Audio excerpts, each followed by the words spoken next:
네, 안녕하십니까. 2021년 7월 19일 울프입니다. 도대체 얘네들은 왜 LNG 공급 회사를 샀을까? 라는 내용으로 오늘 저녁에 말씀드린 내용은 맥쿼리 인프라입니다. 맥쿼리 인프라 대단한 회사죠.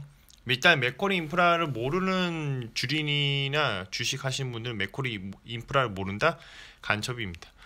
웬만하면 대부분 주식을 하다 보면 맥쿼리 인프라를 모를 리가 없어요. 이제 한 가지 예를 들어보자면, 제가 예전에 이제 프로젝트 때문에 안산 이노텍에서 잠깐 일을 한 적이 있었는데, 거기에 이제 그 안산에 돈가스 집이 좀 하나 있어요. 조그만한데 거기 사장님이 주식을 자기 혼자 엄청 잘한다고 자랑을 하는데, 팀 튀기면서 자랑하는 게 너무 꼴불견이라고 해나? 꼴보기 싫은 거예요. 그래서 제가 물어봤죠. 맥쿼리 인프라 아시냐고. 모른대요. 자, 여기서 저는 확신을 가졌습니다. 이 사람은 초보다. 일단 맥쿼리 인프라 모르면 초보입니다. 저는 저만의 기준이 딱 그거예요. 이거는 투자를 안 해도 돼요. 꼭 굳이 맥쿼리 인프라를 투자를 안 해도 되는 부분입니다. 하지만 주식을 했다는 사람이 5년, 10년 했다는 사람이 맥쿼리 인프라를 모른다는 거는 초보 중에 초보다. 자기 자랑하려고 주식 그냥 주식 하는 사람이에요. 네, 딱 그런 느낌이었어요. 자, 그 사람한테 물어보니까 찾아보는 거예요. 근데 뭐 1억 주나 발행에 대해서 이 회사 정말 쓰레기 회사다. 도대체 뭐 하는 회사인지 모르겠다. 아니, 주식이 이렇게 1억 주나 되면 언제든지 막 차익실이 나오니 뭐 이런 말을 하는데, 정말 쓰레기 같은 말을 듣고 이 사람은 정말로 아무것도 모르는 주식 초보구나라는 걸 알게 되었습니다. 자, 맥쿼리 인프라에 대해서 전혀 이런 소리를 하면 초보구나 라고 생각하십니다. 저기 한양대 뒤쪽에, 안산 한양대 뒤쪽에 있는, 뒤쪽에 있는 저 돈가스 집인데요, 사장님 인성이 쓰레기니까 가지 마세요. 일단 하여튼간에 오늘 드릴 말씀이 이런 맥쿼리 인프라, 초보도 대충 알고 있는 그런 맥쿼리 인프라에 대해서 말씀을 드려볼 텐데, 오늘 투자 설명서가 와서 제가 읽다 보니까 이거는 꼭 한번 찍어봐야겠다, 말씀을 드려봐야겠다 하는 내용 때문에 맥쿼리 인프라 빅피처에 대해서 알아보자 라는 내용으로 오늘 이야기를 말씀드리도록 하겠습니다. 매수 의견이고요. 자, 투자 아이디어로 맥쿼리 인프라는 양아치라고 욕먹는 회사입니다. 사실 근데 이런 양아치라고 욕먹는 회사가 돈은 잘 벌어요. 그렇기 때문에, 정말로 잘 벌기 때문에 양아치라고 욕먹는 겁니다. 정말로 진짜 양아치처럼 돈을 벌거든요. 자, 이제 맥쿼리 인프라는 투자 법인 사업 시행 만기가 거의 도래하는 사업들이 몇 개가 있어요. 근데 그 이후를 잘 준비하는 회사다. 자, 투자 설명서가 이렇게 왔습니다. 투자 아마 공모 청약이 12,200원부터 이렇게 받을 수 있거든요. 그래서 저는 아마 그냥 넣을 것 같아요. 저한테 배정된 게 아마 몇십 개 되는 것 같은데, 자세한 건 좀 확인을 해봐야 할 것 같고. 바이셀 메소드입니다. 프리미엄 구간을 닿고 내려올 때 매도를 하는 것이고요. 디스카운트 구간을 닿고 반등할 때 매수를 하는 것입니다. 차후에 동일한 패턴이 나오면 대응을 하는 부분입니다. 자, 바이 포인트, 셀 포인트입니다. 맥쿼리는 일봉으로 보면 안 돼요. 주봉으로 보셔야 합니다. 반등하는 흐름과 그리고 신고가 흐름이 지속적으로 이어지고 있다는 것을 알 수가 있죠. 자, 맥쿼리 인프라 뭐하는 회사인가? 일단 사회 기반 시설 사업에 투자를 해서 거기 나온 운용 수익을 투자자한테 배분하는 그런 회사입니다. 그런데 최근에 용석 사업이라고 두 가지가 추가됐어요. 주해양 에너지와 서러벌 도시가스가 추가가 되었습니다. 자, 대한민국 도로, 항만, 철도 시설에 투자를 하는 회사죠. 투자 목적 법인, 그러니까 SPC라고 합니다. 이걸 만들어 놓고 돈 빌려줘서 고리대금으로 투자금을 회수하는 겁니다. 예전에는 MRG라고 해서 수익 보전을 통해 우리의 소중한 세금이 맥쿼리에 들어갔습니다. 자, 지금은 물론 이제 재구조화라고 해서 다른 걸 좀 대체하고 있는데요. 대표적으로 이제 재구조 MRG의 대표적인 사례가 우면산 터널, 광주 제2순환도로, 그리고 마창대교가 있었습니다. 자세한 거는 슈카월드의 맥쿼리 인프라 편을 참고하시면 좋을 것 같습니다. 자, 분배금 총합은 연 6에서 7% 정도 됐고, 아마 올해 1, 2분기에는 360원씩 들어왔는데, 하반기는 더 들어올 수도 있고, 뭐 그대로일 수도 있어요. 만약 그대로면 거의 뭐 7% 정도 가까운 그런 분배금을 좀 받았다라고 보시면 될 것 같습니다.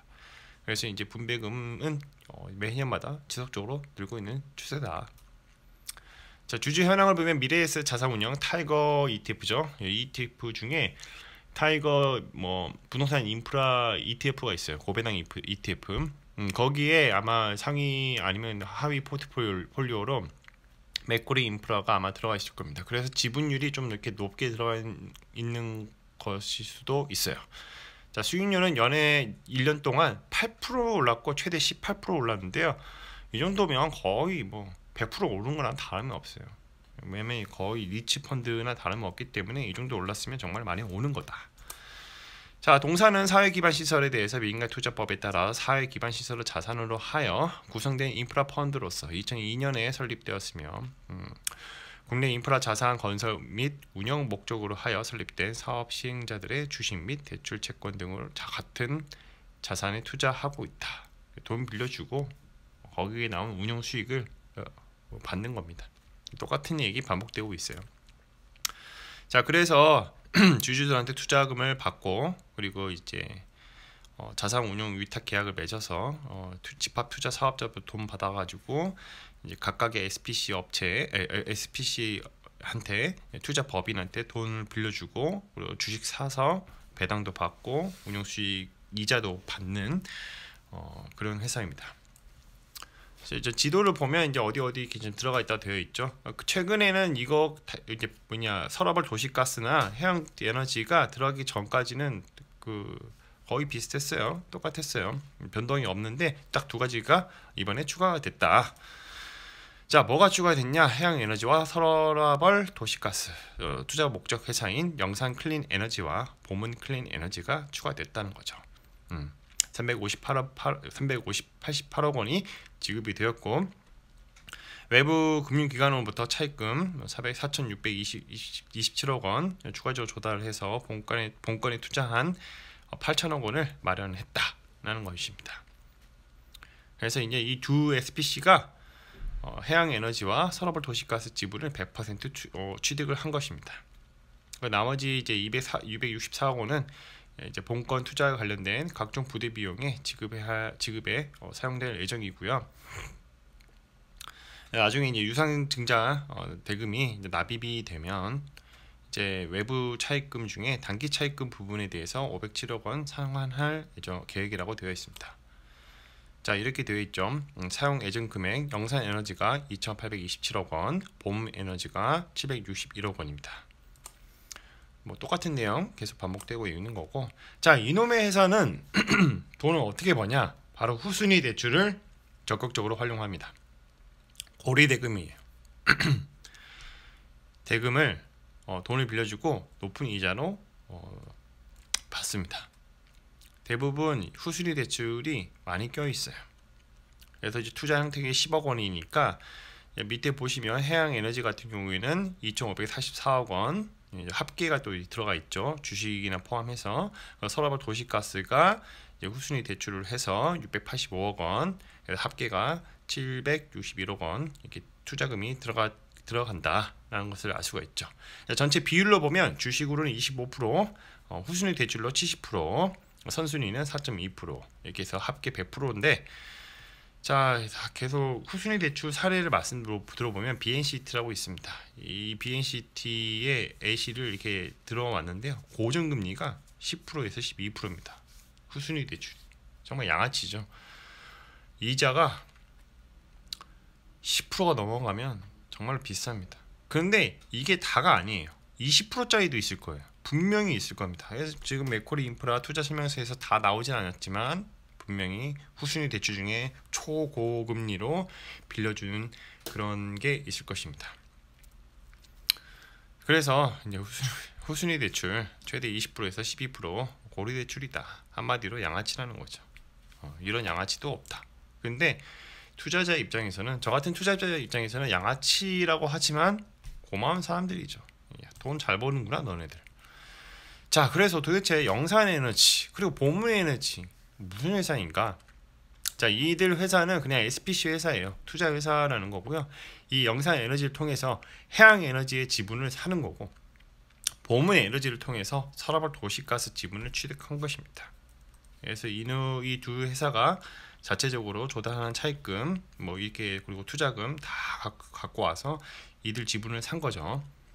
자, 그러면 영산에너지 이름이 왜 영산에너지인가? 전라도 나주의 영산강을 따오는 것 같고요. 광주 나주 영산강을 따온 것 같고, 보문에너지는 경상도 경주 보문강에서 따온 것 같아요. 그래서 이 두 회사에 각각 어떤 회사의 지분을 인수할 것인가? 영산에너지는 해양에너지의 지분 100%를 인수를 했다고 되어 있죠. 그리고 이제 제가 오타가 났는데 그림을 다 옮기지 못했는데, 보문에너지는 서러블 도시가스 지분을 100% 인수를 한 것입니다. 자, 해양에너지 개요를 보면 이렇게 되어 있고, 이건 그렇게 중요한 내용은 아니에요. 전라남도 쪽에 가스관을 매설을 해서 가스를 공급하고 있다. 자, 보문에너지 서러블 도시가스 지분 100% 이렇게 되어 있고, 자, 본건 투자가 이렇게 되어 있어요. 이제 맥쿼리 투자유용에서 자본금과 주주 대여금 그렇게 돈을 줘가지고 외부 차입금 돈 끌어와서 이제 해양에너지 운용회사 지분을 샀고, 본문 클린에너지는 서러블 도시가스 매수를 했다. 서러블 도시가스 개요도 보면 이렇게 다 나와 있죠. 자, 도시가스 요금 산정 방식은 그냥 이렇게만 있다고 보고 참고하시면 됩니다. 이제 아마 한국 도시가스 공사에서 한국 가스공사에서 가스를 갖고 오면 거기서 이제 소매 공급 비용을 이제 더해서 공급 물량을 나눠 가지고 비용을 책정한다는 내용이고요.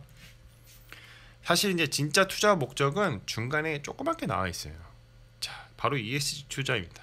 최근 정부가 발표한 2050 탄소 중립 추진 전략에는 국내 경제 구조 모든 영역의 탈탄소화를 추진하겠다는 목표가 포함되어 있습니다. 그래서 일례로 천연가스는 연소시 석유가스, 등유, 벙커CU 대비 발생하는 공해물질이 적기 때문에 라고 되어 있고, 가장 중요한 말이 여기 있어요. 온실가스 배출이 없는 연료전지를 발전용 및 가정 건물용으로 어쩌고 저쩌고 해서 2040년에 총 17기가와트까지 보급하겠다는 로드맵을 수립했다. 이게 핵심입니다. 이게 정말로 맥쿼리 한국인프라 투융 회사가 투자한 진짜 목적은 바로 여기에 있다는 것이죠. 천연가스의 수요에 긍정적인 영향을 가져올 것이라고 생각을 하기 때문에 투자한 것입니다. 자, 계속 이어가 보도록 할게요. 그래서 이제 맥쿼리 투자 포트폴리오 구성이 하나가 추가됐죠. 도시가스 무려 16.5%나 차지하고 있습니다. 자, 그리고 이제 다른 내용을 한번 볼게요. 최종 운영 수입 보장 제도 MRG. 근데 이게 없어지고 다른 폐지가 되고 다르게 이제 변경이 됐어요. 당연히 이제 꿀 빨려면 어쩔 수 없이 정부가 하는 말, 국토부가 하는 말 따라가야 하니까. 그런데 절대로 손해 안 봐요. 맥쿼리 인프라는 꺼져. 절대로 손해 안 보겠다. 중부관청이 무조건 이 부분은 수입을 보장해달라. 우리가 넘는 거는 돈을 주겠다. 근데 실제로 초과분을 환수를 할까요? 저는 그게 어렵다고 보거든요. 절대 이런 일은 발생하지 않는다고 봅니다. 주무관청이 수입 부족분을 무조건 거의 지원할 수밖에 없는 그런 상황이 만들어질 것이다. 자, 지역 독점 회사, 자, 길게 사서 길게 먹겠다. 근데 이게 큰 그림이 아니라는 거죠. 자, 도시가스 SPC를 통해서 신규 투자 약정했다고 발표한 두 개의 투자 법인은 도시가스 공급업에 영위하고 있습니다라고 블라블라블라 뭐라 되어 있는데, 사실 이게 큰 그림은 이게 정말 아니에요. 도시가스를 해서 ESG 하겠다? 절대 아니에요. 자, 도시가스 요금 올리는 거 아니냐? 맥쿼리 인프라가 자기네들이 올리는 거 아니냐? 아니요, 절대 그렇게 못해요. 중간에 나와 있죠. 시도에서 도시가스 소매 공급 비용 승인 절차가 이렇게 되어 있습니다. 시도에서 공급 비용 산정 자료 제출을 하고요. 자, 용역 시행을 한 다음에 공급 비용 산정을 하고 물가심의위원회에서 심의를 한 다음에 결론적으로 이제 7월달에 도시가스 소매 공급 비용이 승인이 되는 겁니다. 내가 올리고 싶어도 중간중간 단계에서 프로세스 단계에서 허락을 안 해주면 올릴 수가 없어요. 그러면 도대체 여기까지만 알면 진짜 하나만 아는 거죠. 슈카월리 맥쿼리 편의 명언이 바로 이겁니다. 여기까지만 알면 맥쿼리 인프라에 하나만 아는 거예요. 도시가스를 도대체 왜 샀을까? 상상력이 필요합니다. 아니 얘네들 큰 그림이 그냥 뭐 도시가스 공급입니까? 이게 정말로 전부라고 생각하십니까? 절대 아니라는 거죠. 이게 뭐 ESG다? 그래서 그냥 천연가스가 앞으로 많이 사용할 것 같아서 그냥 단순히 투자한다? 절대 이게 큰 그림의 다가 아니다. 바로 이겁니다. 전국 최대 규모 수소 연료 전지 발전소를 경주에 건설한다입니다. 이게 바로 큰 그림이에요. 경주 클린 에너지 수소 연료 전지 발전소는 전국 최대인 100메가와트 규모로 발전 시설을 건설돼 한 해 생산되는 전기는 뭐 이렇게 뭐 얼마죠? 일시 100, 1000, 만, 10만, 80만 메가와트시에 이른다. 자, 22만 가구가 1년간 사용할 수 있는 전력량이라는 거죠. 천연가스에서 분리한 수소와 대기 중에 채집한 산소를 결합시켜 전기를 생산해 매연 발생이 없으며 태양광이나 풍력과 달리 시간과 자연 환경에 구애받지 않고 전기를 생산할 수 있는 장점을 가지고 있답니다. 석탄 화력 발전소 효율 35%에 비해 2배, 3배 고효율 발전 설비라는 거죠. 365일 가동이 가능하고 가동률도 유연하게 조정도 할 수 있는 그런 수소 연료 전지 발전소입니다. 청정 연료인 천연가스를 이용한다는 게 바로 핵심이죠. 자, 전남도도 나주시에 수소 연료 전지 발전소 2곳을 건립한답니다. 생각해 보세요. 상상력이 중요한다는 것입니다. 대형 발전소를 세우려면 어디가 좋겠어요? 어디가 땅이 많이 필요하겠어요? 어디 땅값이 제일 쌀까요? 그리고 어디가 좋을까요? 바로 해양이랑 근접한 곳이 더 좋지 않을까요? 그리고 지방, 전라남도나 경상도 이런 데가 더 좋지 않을까요? 그리고 이 회사라기보다는 이 시도는 이미 수소 연료 전지 발전소를 건립을 하고 있고 앞으로도 할 계획이 있는 것입니다. 자, 해양에너지와 설화벌 도시가스의 홈페이지에 들어가서 연료 전지용 요금을 봤어요. 단가가 11원 정도, 11.6억 원, 6원, 그리고 다른 설화벌에서는 11.9원입니다. 이거 원래 없었던 걸로 기억하는데 언제부턴가 있었던 것 같아요. 자, 다른 데에서 좀 그린 수소 연료 전지 발전소 개념들을 갖고 왔는데 LNG를 갖고 와서 계질과 전환을 했고 정제를 해서 수소를 만들어내고 이거를 다시 합성 이렇게 하면 스택을 통과시키면 순수한 물이 나온다는 거죠.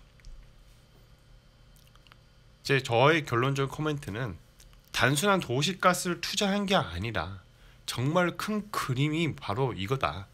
수소 연료 전지 발전소에 공급할 그런 LNG를 공급하기 위한 큰 그림을 그려놨다. 그리고 투자를 했다는 겁니다. 어떻게든 뽕을 계속 뽑아 먹으려고 투자를 한 것이죠.